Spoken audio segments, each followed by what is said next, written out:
and welcome to Besterday. Hi. Hey. Where nostalgia reigns supreme. I'm Bianca. And I'm Emilee. And we're 90s babies!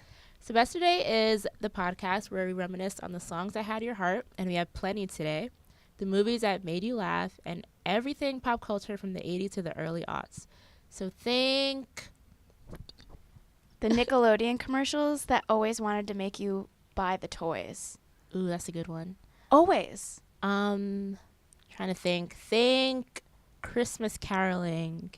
Aww. Yeah. That really does have my heart. I feel like this is going to be a sentimental episode. Oh, for sure. Yeah.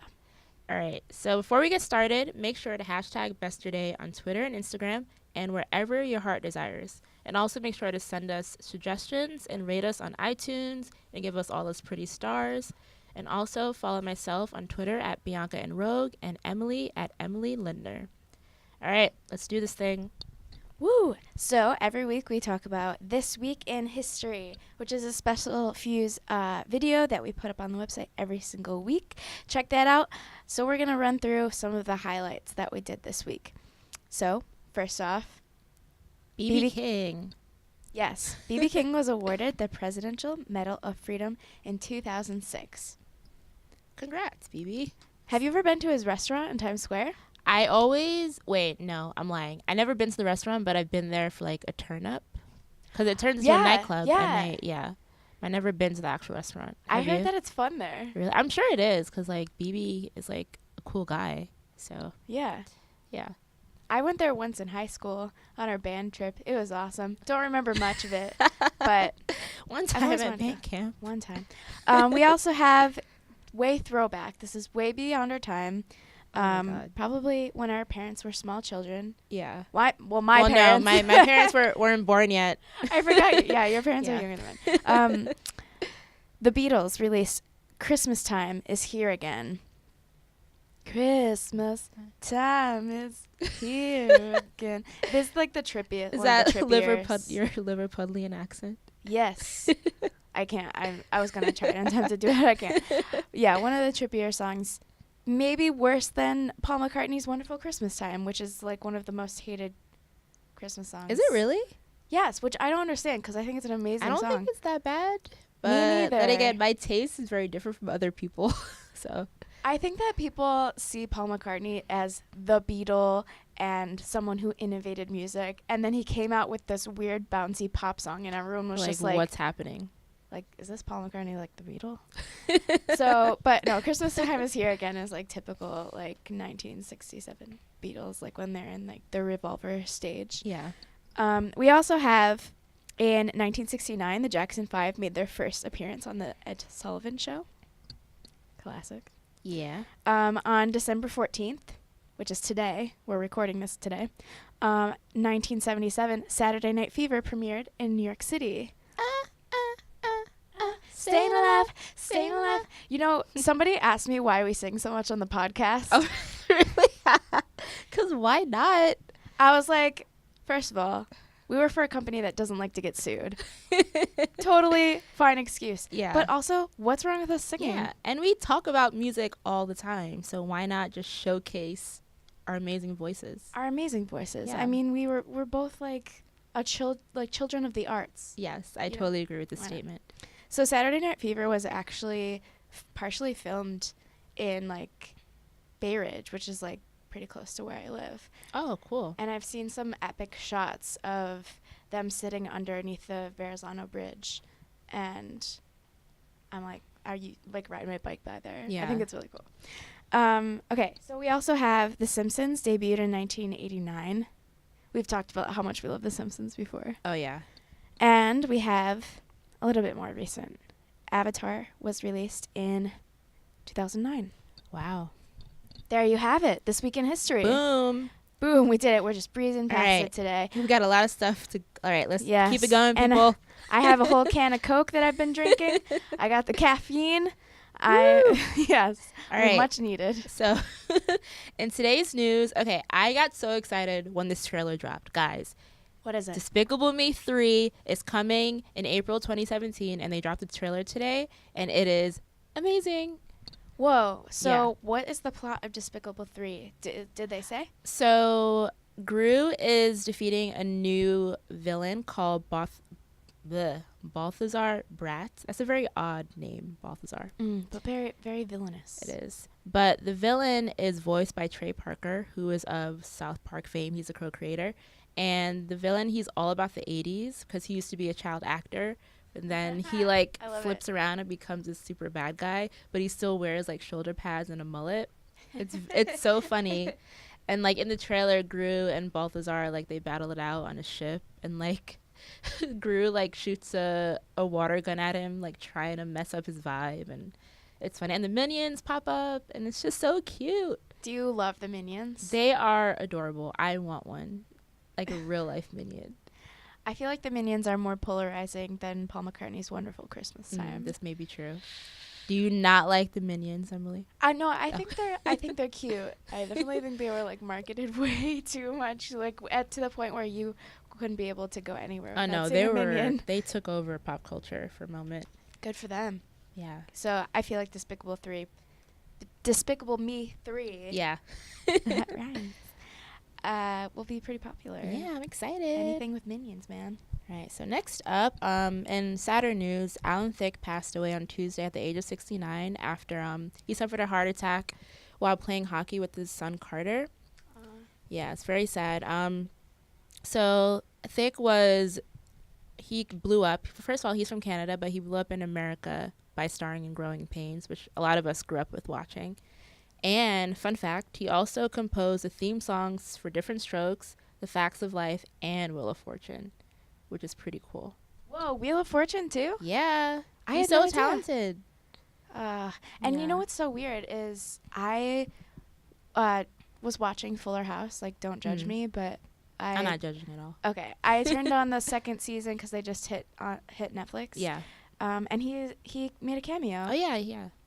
And he was great. And it was funny because his character was kind of like this older man who like tries to get with one of the Tanner sisters, you know, and it's like, Ooh. I just feel like that is kind of like, I feel like Robin Thicke might have. Oh yeah, I see where you're going with this. No, I'm not like saying it in a bad way. I'm just saying that they're like very charismatic men, you know, who like. Oh, they're so charming. Yeah, charming, and like they like, you know, be the guys like winking at you across the room or whatever. Yeah, but yeah, he was great in Fuller House. Yeah. So rest in peace, Alan Thicke. Yeah. All right. In other news, sorry, Dawson's Creek fans, but a reunion is not happening. Joshua, I know. Joshua Jackson, he was on the Ellen show, and she asked him if there's going to be like a revival. He was like, nope, because we're not that cute anymore. I was like, Joshua, you are adorable. What are you talking about? But yeah, I can't see a Dawson's reunion. I don't know. Yeah, it's one of those things where you can't go back. And I'm really glad that when he was asked that question, he didn't do what most people do, most actors do when they're hit with a, hey, do you think this is going to get a sequel? Hey, do you think you're going to reboot this? Whatever. Yeah. And they always say, like, maybe, I would love to do that. You know, they like always Alexis Bledel when she talked about sisterhood. Exactly. They always try and leave it open-ended because they would never want to turn down a project, you know? But he was like flat out. Yeah. Nope. He's like, you know what? Actually, this probably wouldn't work. And good for him. Yeah. What do you think? What about like having a reunion? Yeah. I don't think it could happen. Because like, as he pointed out. Because they're not cute anymore? I mean, Katie Holmes is still pretty. Joshua Jackson is still pretty. And he's handsome. He's not pretty.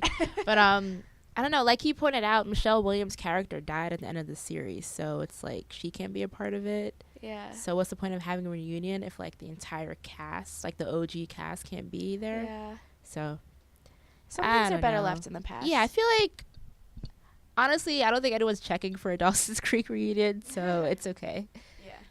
And last up, Universal Studios previewed their Super Nintendo World with all like the concept art and like teasers of what the rides are going to be, and it looks incredible.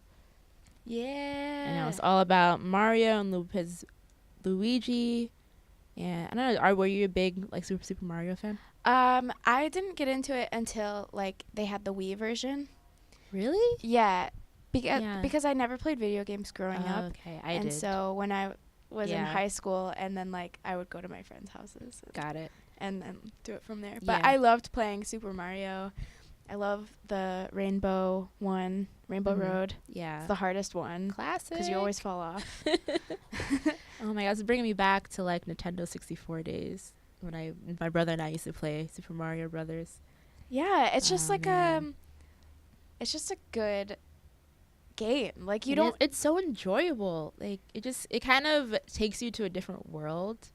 And I think that's what I love about it. Yeah, and I feel like it's like one of the first racing games where Mm. like, or no, wait. Am I thinking of racing or am I? Oh, I'm thinking of Mario Kart. Mario Kart, yeah. But that's a like spawn of Yeah, it's spin-off part or of whatever. the franchise. I'm thinking of that, but like this is the one where you like bump. We have to bump the blocks and Stephanie goes through the tunnels and all that.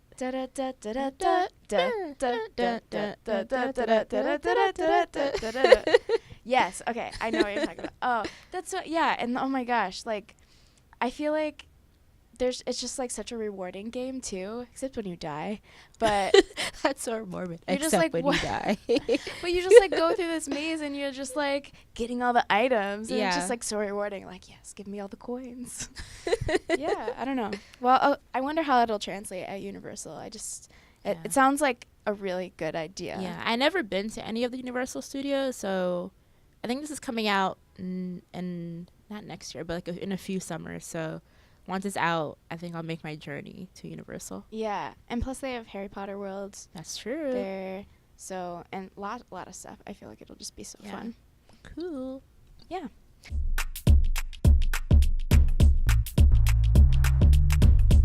Okay, so we have a few major anniversaries this week. The first one up we have is No Doubt's Rocksteady, which is turning 15 years old this Wow. week.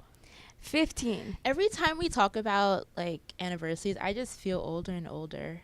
Like, Well, it's so sad. but this album, it actually was their 5th album too. Yeah. They've been at it for a long time. They really have, like early 90s or late 80s or Yeah. whatever. I love No Doubt. yes. Yeah. And this was supposed to be like their comeback album, like commercially, because they went in a new direction. So I guess they were listening to a lot of like dance hall and Yeah. reggae, and they called in like a few new producers, and they were like, "Hey, we want a new direction for our sound," and it really worked for them. It was so good. I think it's one of my favorite No Doubt albums because it incorporates dancehall and they did it the right way. Like they actually called upon like dancehall artists like Bunty Killer and Lady Saw, and it sounds really authentic, but it still has that like ska, punky rock vibe. Yeah. It's like it's such a good fusion. Mm-hmm. Like, yeah, exactly. They started off with ska, which is, just basically they're all on the same music group, Yeah, yeah. like, kind of the genre. So it wasn't that big of a change, I guess, for them to just embrace it fully. And I think it's cool, like you said, that they actually went the authentic route. Yeah. Like they went to Jamaica to actually record some of this stuff. Yeah. Oh, every time I hear No Doubt, I just get so happy because they're just such a cool band, and like the Yeah. way that they like brought like different sounds to the mainstream, like people weren't doing that before, so they were like on the front runners. They were like one of the front runners for like rock music, I think, of our time. Yeah. Yeah. Do you remember the singles? Hey baby, Hey, baby, hey. girl say, Yeah. girl say. I think that one's the most memorable. I Mhm. think Underneath it all. That's one of Underneath It my All. favorite songs. of Yeah, them. that's just a Yeah. really good ballad. It is. It's so lovey. Yeah. Mm. The melody just takes me to a good place. Yeah.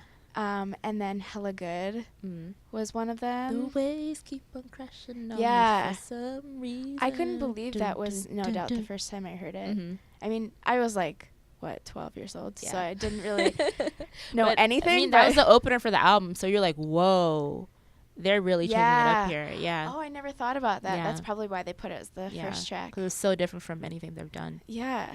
Yeah. All right. Well, not to put you on the spot, but I have some trivia, and Okay. it's like really hard, so I don't Alright. expect anything, but maybe, who knows? We'll see what I can do. Just guess. Okay. I just feel like this will be a good educational experience for all. Okay, so 2 of the songs on Rocksteady won Grammys. Which Grammy award did they win? Oh my God. Okay, so you can kind of narrow it down. Was it Hey Baby? And I think it was Hey Baby and Underneath It All. No, okay. Hey Baby. They both won the same award. The same award? Yeah. Best in different years, I think. Rock performance. I forgot the Grammy categories. So close. Best rock song. What's the other category that's like best song? No, that's not it. There's too many categories. There is. I cannot keep up. Do you want me to tell you?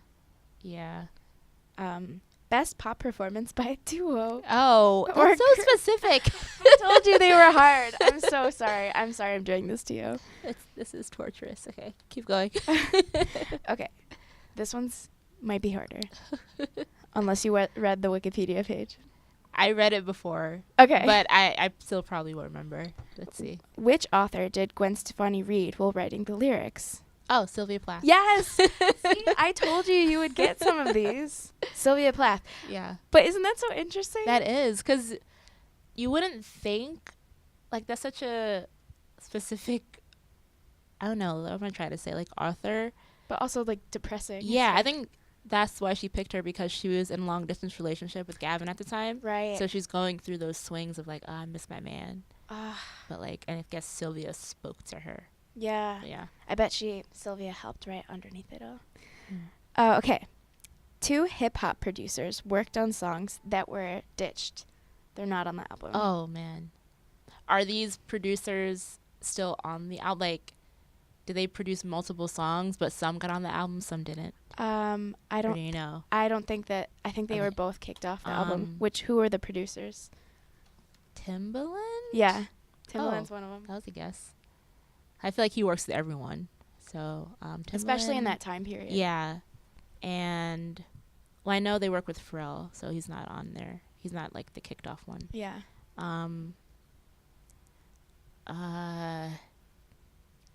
Who's hip hop? Swiss Beats? I don't know.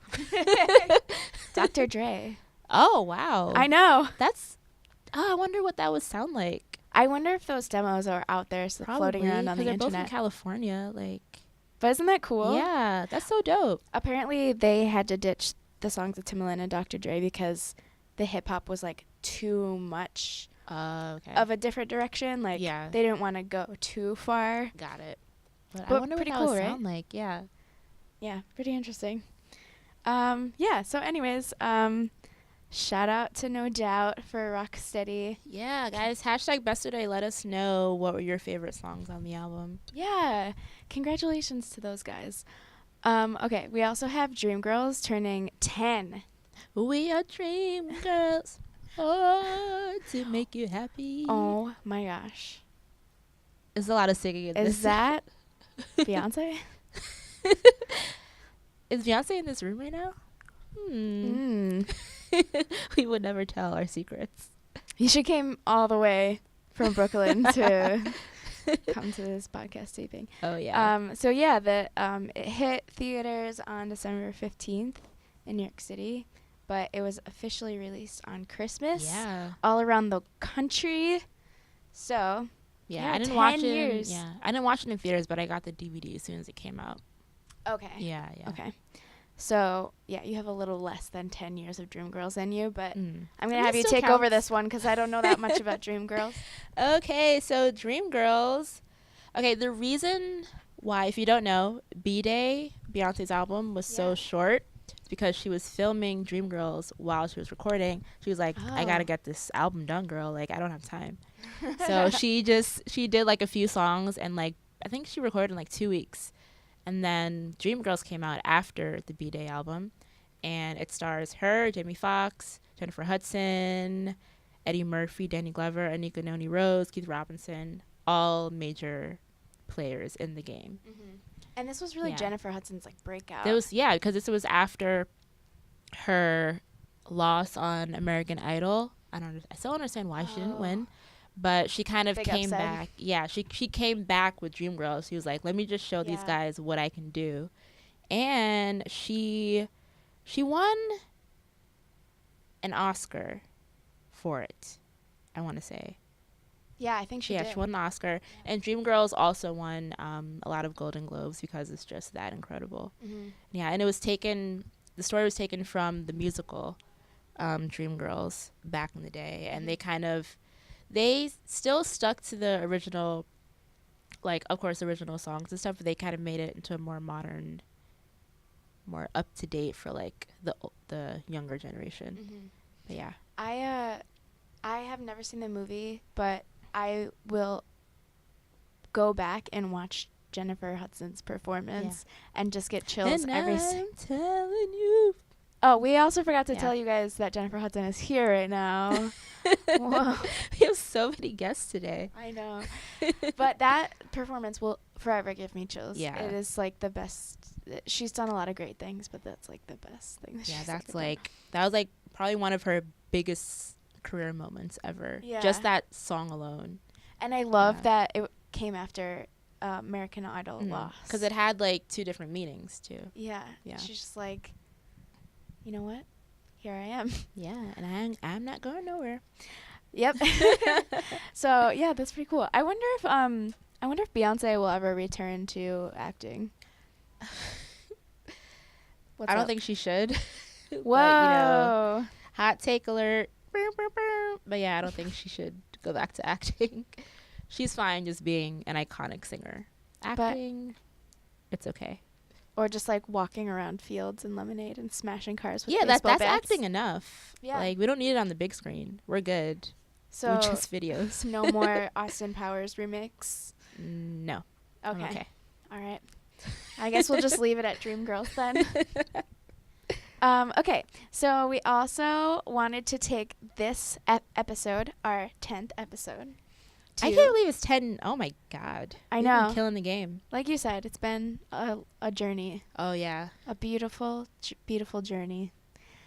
So we wanted to celebrate with talking about some of our favorite Christmas music, since Christmas is right around the corner.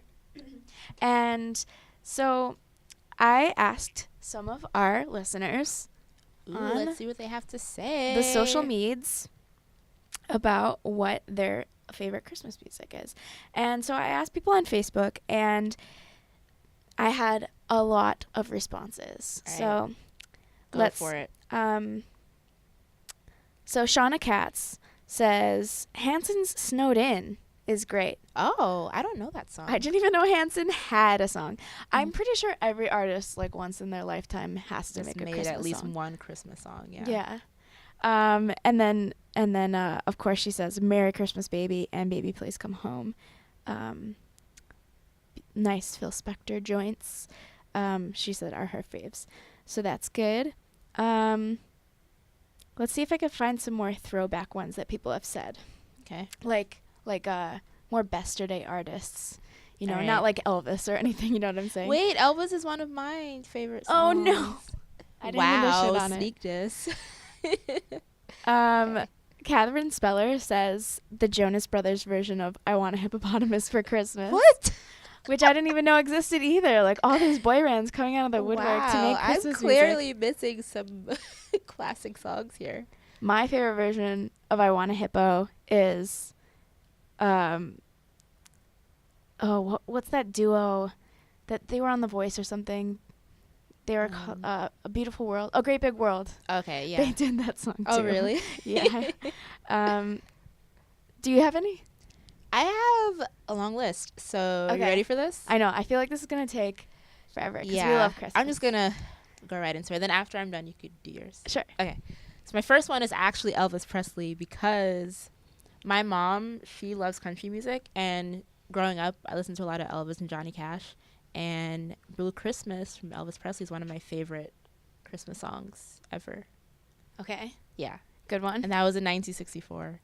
So moving on up to modern times, Britney Spears, My Only Wish this year, released in 2000. Yes. Santa, can you tell me? All right. Someone actually commented with that one. It's such a great song. Yeah. She sounds amazing in it. All right, so I have that one. I have your girl Ariana Grande's Christmas and Trill EP, which is so lit. Who knew you could make Christmas sound so dope? First And of all, sexy. I love that EP. I listen to it all year it's round. so good. It's better, and also her Santa Tell Me Yeah, is really good, but that was in 2015 or 2014, and then the next year she came out put with out the Christmas and EP. Chill, and you're like, whoa, I didn't know Ariana could make even better Christmas right? music. I was like, you are killing the holiday game. Yes, I love this. I loved it too. Yeah. I feel like she really gets into the holidays. And it's very, I love that it's so sexy, and like it has a bit of like hip hop into it too, and R&B. It's like every song on it is really good. Yeah, I love it. Yeah, so Christmas and Chill, the whole EP. Of course, Destiny's Child, 8 Days of Christmas album. One of my faves. Good one. What else? This one, this is super random, but I love B2K's Santa Hook Me Up Christmas album.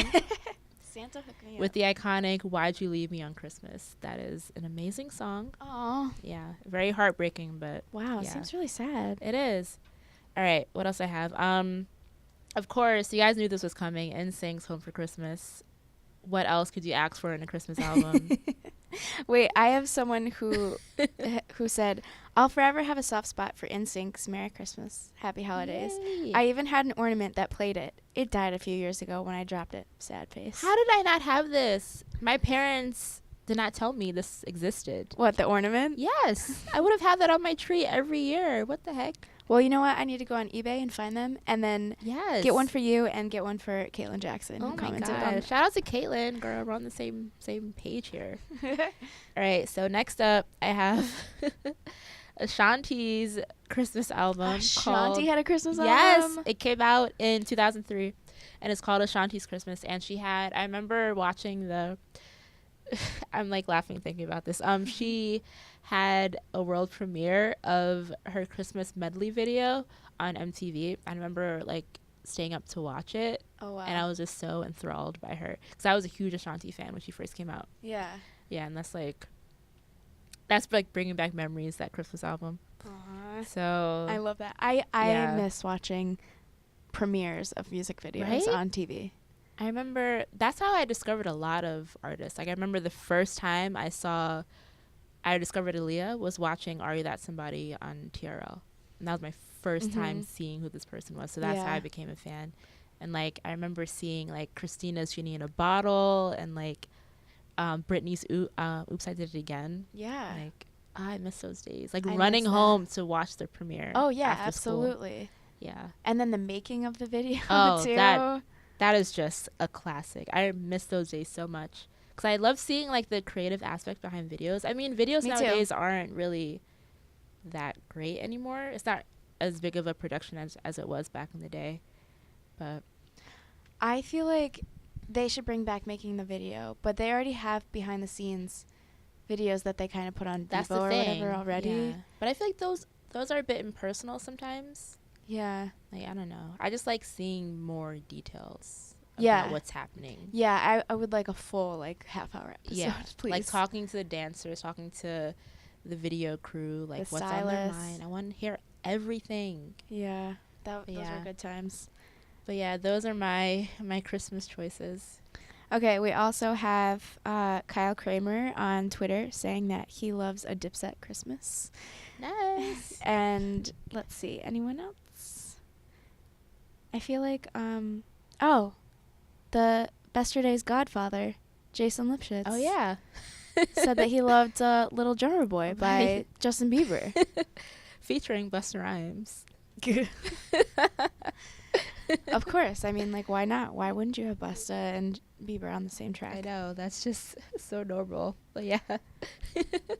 What are your favorite Christmas songs? Definitely Christmas and Chill by Ariana Grande. Yeah.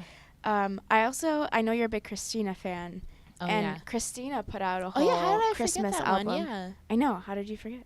Sorry, Christina fans, I let you down. I just can imagine the cover of that album now. It was like white and gray, and it was like kind of gave the illusion of like sparkles and whatnot. Queen. Yeah. Love her. I think they put it out. It was like her second studio album ever. Yeah, they put it out as like an actual album, not because when you count albums, you don't really count the holiday ones, but her Christmas album was her. Yeah, I think that was her second album. Yeah, it was before Stripped, I'm pretty Yeah. sure. And then, then she got Dirty. Now I want to see a dirty Christmas album. Ooh. But, speaking of dirty Christmas songs, remember Lady Gaga's Christmas song? When she was just like, I want to be under your Christmas tree. And everyone was like, Wait, what the fuck? This is I don't so know weird. this. I didn't look this up after the podcast. It's so weird. It was around the Poker Face era. Mm. And she just decided she wanted to sing like a really like innuendo influenced Christmas song, and it was just like so inappropriate but so like hilarious. Because remember when I feel like back then she was doing stuff just to make people talk about it. Mm-hmm. And I think that's what that song was. So Gotcha. yeah, so I like that. I like a lot of the throwback stuff. Like I'm a big fan of like the Nat King Cole, Brenda Lee, Perry Cuomo, like the Bing Crosby, like all like that the classic stuff. ones, yeah. Yeah, I just love the way that Judy Garland, Have Yourself a Merry Little Christmas. Oh, yes. Like, yeah. I just love like the classic feel of that, and those are songs that you're always going to come back to every single year. Yeah, they're timeless. But I do also like the modern takes on it too, and I think that Mm. people should still continue to make Christmas music, and it always just, I'm constantly surprised by artists who will come out and be like, hey, we made a Christmas song. Or like, really? Newfound Why? Glory? You made a Yeah. Christmas song? Why? Or like how the Killers have like their annual Christmas yeah. tunes. What surprises like- me even more is when they make whole albums. Yeah, I'm like, what are you doing? Like, one song is enough, but it's just weird to see certain bands like just wholeheartedly fall into the Christmas spirit Yeah. musically. I don't know. It's strange. I love that Fuse star Big Frida had a Christmas EP Oh, yeah. that she put out. It's so like twerk friendly. It's very twerk friendly. I actually never listened to bounce music before, and then I listened to her Christmas EP, and it was just like so energetic. Yeah. One of the songs is called Santa is a Gay Man. Oh. The other one is I love that. Reindeer, Rudy the Big Booty Reindeer. I just love it. I love the sense of humor, Yeah. and that's good.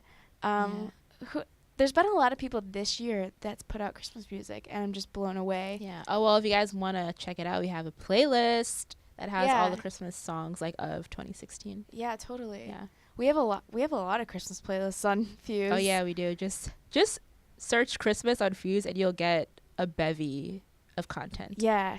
I think that we're really good on the website of just like getting into the holiday spirit and whatnot. So Yeah. Oh, we forgot two more. Kelly Clarkson's Wrapped in Red. That's a great Christmas album. Oh yeah. And Mariah Carey, All I Want for Christmas Is You. How do we did forget? we not talk about this? It's actually okay. So it's actually really cool that like, so my friend Cece works on HBO's Vice News now, Yeah. and she produced this package about why we love that song so much, and it actually really applies to our generation because there's like. They got like a musicologist to break it down. So like the beginning of the song, there's that toy piano, like the beginning riff, and that kind of like takes us back to our childhood. And since the song kind of came out as we were growing up, it will always take us back to our childhood and give us that like release that chemical from our brain that takes us back. Like that is so smart. Yeah. I didn't even think about it that way. It's just very. It takes us back to like simpler times. And so whenever people from our generation especially listen to that song, like that song is wildly popular, but no matter who you are. Yeah, but specifically like our people our age, because we all grew up with that song. So I remember like holding that album in my hand and be like, Mommy, Mariah Carey. Where she's in the Santa costume. Yeah, I thought she was so gorgeous. I mean, she's still gorgeous, but like seeing her on that cover and like the fluffy like Santa outfit, oh, she looks so pretty. And for the video, she had like her like ex-husband in there, or Tommy Mottola. Yeah, was in it, and her dogs were in it too. Did she have 2 music videos for that one? I wouldn't be surprised. No, she had. I think just had that one, but I know she put out like a part 2 of the All I Want for Christmas album that came out like I want to say like 5 years ago. Oh, okay. Yeah. It's actually surprising that that song never really got like a big budget video. No, but it's so iconic. Like that song is never going to Yeah. die. Yeah. I don't even know if it was meant to be such a big hit and then it just Now became it just a blew hit. up. I wonder why though. Like what was like the turning point to like make Yeah. it pop? I don't know either. Yeah. I was actually reading this about Bruce Springsteen's cover of Santa Claus is Coming to Town, Mm-hmm. which is also one that they play on the radio All the time. all the time. Yeah. And that song was never really released as a single. That song was played on Long Island at like some college, some show that he just played around Christmas time.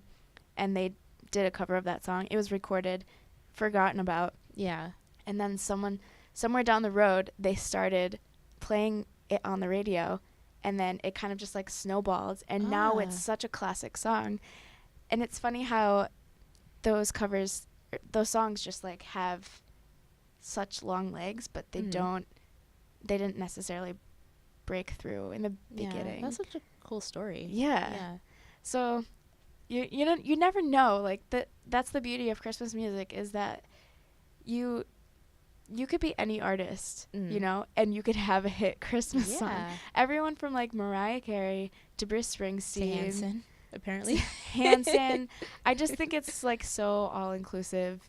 I mean, if you don't think about like the religion aspect, like just think about like just the holidays, the joy, you know? the joy of it. Yeah. Everyone can do it. Like we should probably do it. I agree with this.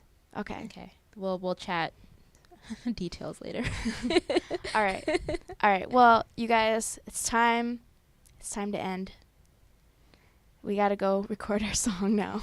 Oh yeah.